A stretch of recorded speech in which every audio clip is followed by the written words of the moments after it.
Hello guys, so in this lecture I'm going to start IP addressing that is very important for gate point of view.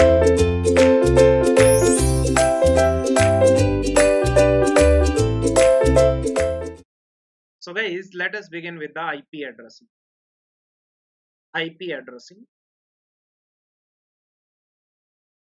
So let me take one example of computer network. Let's say one network is there. Let's say this is the geo network inside India, isn't it? Let's say one geo network. Let's say this is the geo network, and inside this particular network we can say that various hosts may present. Host means computer systems. Let's say this is your host or your computer system, and we can say that inside your computer system, let's say you typed or you want some web services from Google. Let's say you type www.google.com. So inside your host we can say that one process is created, isn't it? Or also we can say that inside any host various processes may present.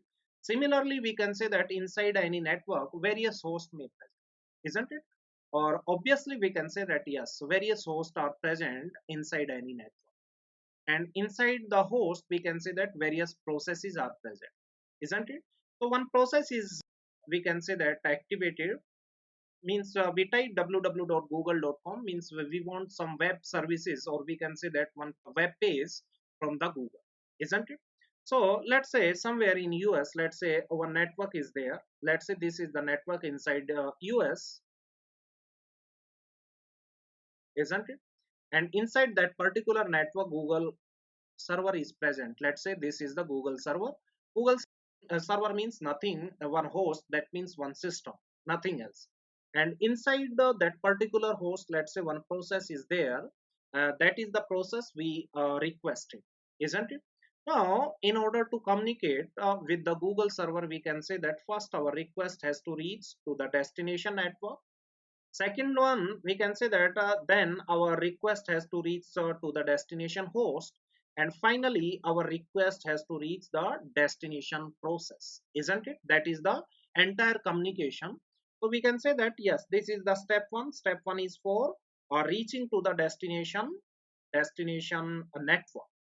Second step is what? To, yes, that is the step two, means reaching to the destination host. And third step, we can say that this is the step 3. Step 3 is what? We can say that yes, to reach the destination process, isn't it? That is the entire communication. We can say that in that particular order our communication will proceed. So first one, our request has to reach to the destination network, because inside the world we can say that various networks are present, isn't it? So first we need to identify our destination network.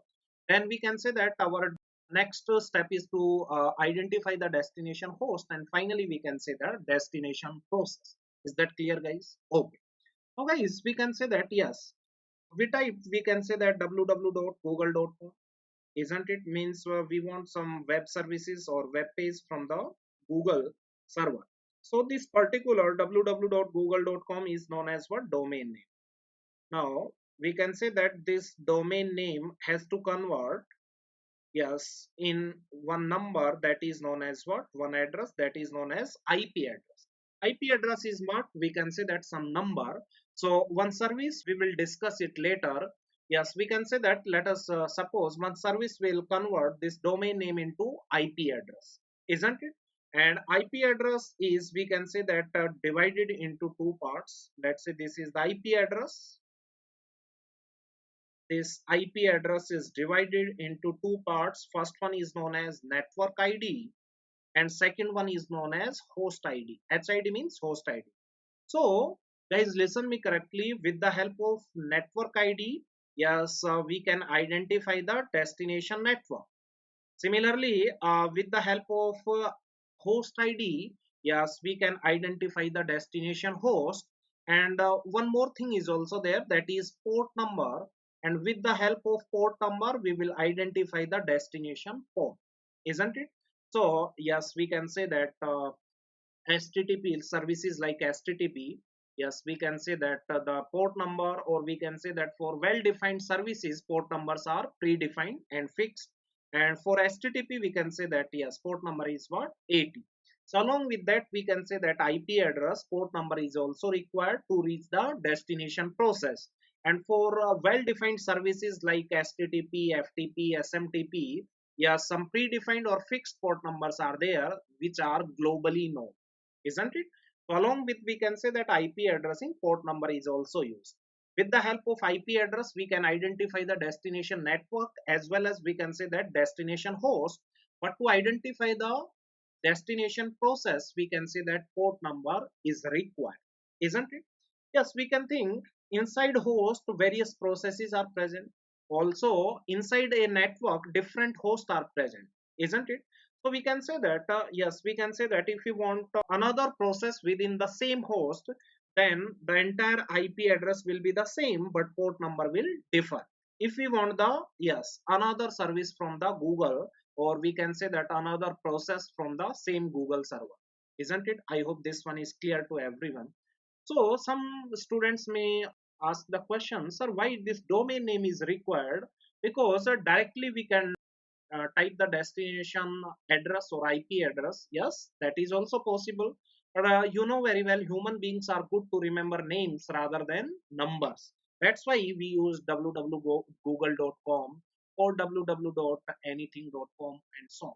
Because these are the domain name, and human beings are, yes, we can say that comfortable to remember the names rather than the numbers. So if various, we can say that various servers are present, so for we can say that remembering the numbers for that all the, yes, we can say that these type of servers, that is very difficult task. That's why this concept is used, that is domain. Because we can use www.google.com, everything, or we can say that we can remember, isn't it? So that is the first task, we can say that. Second is what we can say that, yes, let's say, yes, before this communication happens, we can say that internet service provider, ISP means internet service provider, yes, will suppose to configure, yes, one domain name server. DNS stands for domain name server. Inside, yes, we can say that our network. So our request first will go to the domain name server, and domain name server will give the, yes, IP address of destination server, isn't it? So whenever we type www.google.com, so this request will be referred to the DNS first. Now DNS will maintain the, yes, we can say that IP addresses of all the servers, isn't it? So accordingly, domain name server will, yes, provide us the destination IP address, isn't it? As a reply, isn't it, to our host, isn't it? Once we can say that we got the destination IP address, then that IP address will be used to the communication, isn't it? I hope this one is clear to everyone. So that is one model, we can say that I explained how communication take place, isn't it? So I hope this one is clear to everyone, and I think that is the clear, yes, we can say that what is the need of IP address, isn't it? So IP address, we can say that is responsible to identify the destination network as well as the destination host, isn't it? That is the, we can say that functionality of IP address, isn't it? So IP addressing is very very important topic. We can say that for gate point of view also, one question, guaranteed one question will be there from IP address, isn't it? 2 marks question, at least one question will be guaranteed in the gate examination. So we can say that IP addressing is very very useful, isn't it? So I hope this entire idea is clear to you guys, how IP address is used, isn't it? So that is the, we can say that one simple introduction about IP addressing, how IP addressing is used, isn't it? So yes, in the next we can say that some videos I will explain, yes, in detail what is the IP addressing, yes, different types of IP addressing. Let's say we can say that what is the notation of IP addressing, isn't it? Or what is the length of IP address and so on, isn't it? So let's say second task is, we can say that notation of IP address. notation of IP address.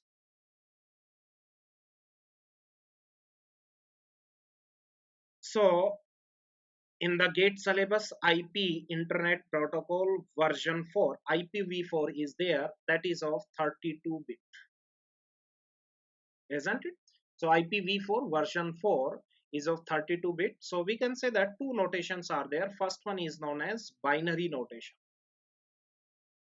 Binary notation.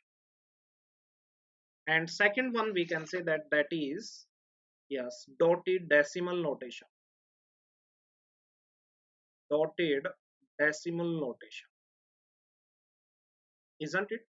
So we can say that, let's say in binary notation, we can say that one example I can say, let's say IP address is represented like that. Let's say 0101 1000, then 0001000, let's say, then 11110000, then 0001111. Let's say this is one IP address. You can see this is in the binary notation. You can see 32 bits are there, isn't it? Okay. Similarly, in dotted decimal notation, we can say that, yes, let us consider one example. Here, yes, the equivalent decimal number will be there. Let's say I'm randomly, let's say that is 64.189. Let's say 254.30, isn't it? In this format, we can say that if we write the IP address, then that is known as dotted decimal notation, isn't it? So what is the meaning of, yes, this 64, we can say that this can be written, yes, let's say this is 64, then we can say that 189 will be converted into binary, 254 will be converted into, yes, binary, then 30 will be converted into binary. So we can say that, yes, similarly if we write it into binary, then 32 bit will be there. And if these equivalent decimals are represented separated by dots, then that representation is known as what? Dotted decimal notation, isn't it? So two notations are there. Same, we can say that IP address can be represented either in binary notation, or we can say that dotted decimal notation as well, isn't it? So any IP address can be represented either in binary notation or dotted decimal notation. So you can see in binary notation, writing the 32 bits is a tedious task. So generally we use the dotted decimal notation separated by dots, isn't it? Here we can say that every number is representing one octet. Means we can say that octet means group of 8 bits, isn't it? Second octet is also representing, we can say that group of 8 bits and so on, isn't it? So 8 plus 8 plus 8 plus 8, total 8 into 4, 32 bits will be there, isn't it? Let us take one example. Let's say we can say that, let's say consider one IP address in binary. Let's say 00000000100. Then next one, let's say, yes, then 0000111. Then let's say 100000, then 01, then let's say 11000000. Let's say one IP address is given to you, that is given in the binary representation, isn't it? So what will be the equivalent dotted decimal? Then we can say that the decimal value of this particular octet is what? We can say that 4 dot, then the decimal value of this one is what? We can say that that is 15 dot, and decimal value of this particular binary number, we can say that that is what? 129 dot, we can say that this one is what? We can say that this one is, this is we can say that 128 plus 64, that will be how much? We can say that that is 192, I think, isn't it? So that will be what? That is dotted decimal. Dotted decimal notation, isn't it? So we can use either one of these. We can say that either we can use binary or dotted decimal notation, isn't it? So that is the basic distinction, we can say that, isn't it? We generally we will be using dotted decimal notation. Next one we'll see types of IP addressing. Types of IP addressing, isn't it? So guys, first one we can say that that is classful IP addressing, isn't it? Second one we can say that that is classless, isn't it? Both are equally important, isn't it? So guys, in the next lecture, I'm going to start classful IP addressing. After that, we'll see the classless IP addressing. In between, we'll see what is the subnetting and what are the supernetting, all these concepts, isn't it? I hope guys this one is clear to everyone. Okay guys, thank you so much.